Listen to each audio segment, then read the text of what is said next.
Hello. So we know about Hungary and Poland and the LGBT-free zones that have been established in some of these areas, and how regrettable that is.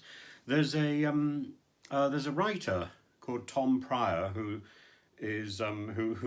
so last month or this month in January, Woody is on the front page of the magazine Attitude, and next month Tom Pryor is on the front page of Attitude. And Tom Pryor wrote a film called A Tale About Roman, Firebird, and it's a memoir of a Russian fighter pilot called Sergei Fetisov.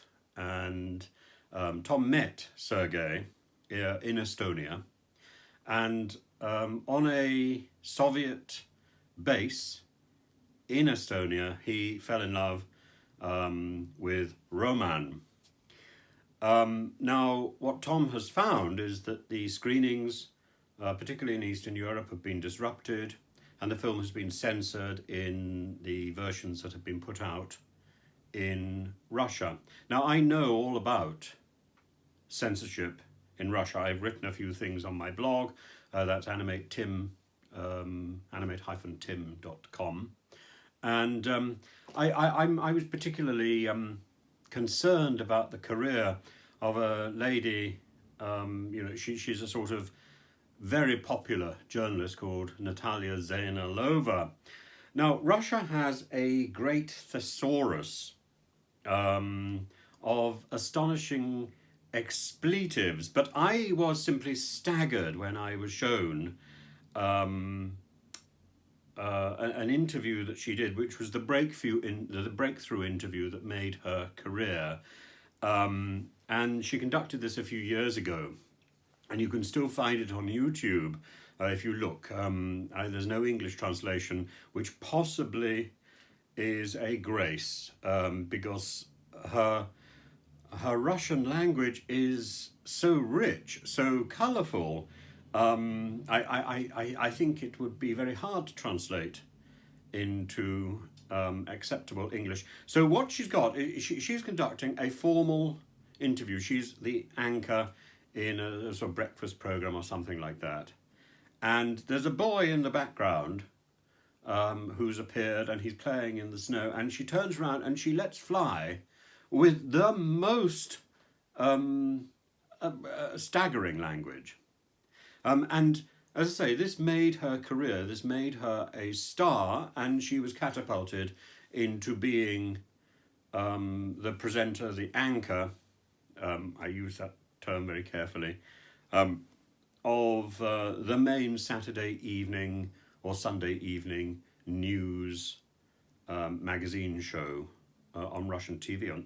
And it was this TV program that I was on a few times, and I was interviewed there.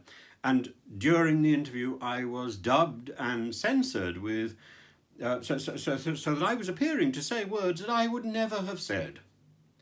And I took exception to this. They pulled down the interviews when I finally realised, and but they didn't issue an apology.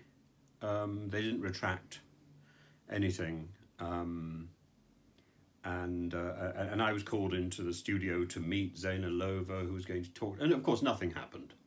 Instead, I was left lingering in the studio's cafe. In fact, I think I was expected to buy my own coffee or tea or whatever it was. I had no intention of doing that, and the BBC picked up the story and wrote a very interesting article about the way Russian media has censored and dubbed and used fake interviews to get to put forward a particular view, and in my case, I don't know quite why they did it, because there was no need to. Now, the same program also censored or dubbed a man called Professor Curtis, John Curtis from Strathclyde University. He's a psephologist. He's the person who's wheeled out every time there's an election, because he's an authority on elections. And unlike me, he hadn't taken a recording of the original interview. I had taken a recording of the original interview, so I was able to compare what I had actually said with what was actually broadcast.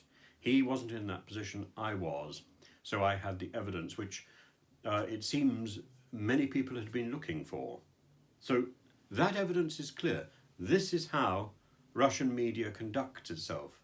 I then went on and I looked at a lot of the films which were being released at that time and how they were subtly modified, particularly in the dubbed versions and also in the subtitled versions, the text was changed to reflect the sort of language which was preferred and the sort of subjects which were preferred at the moment in current Kremlin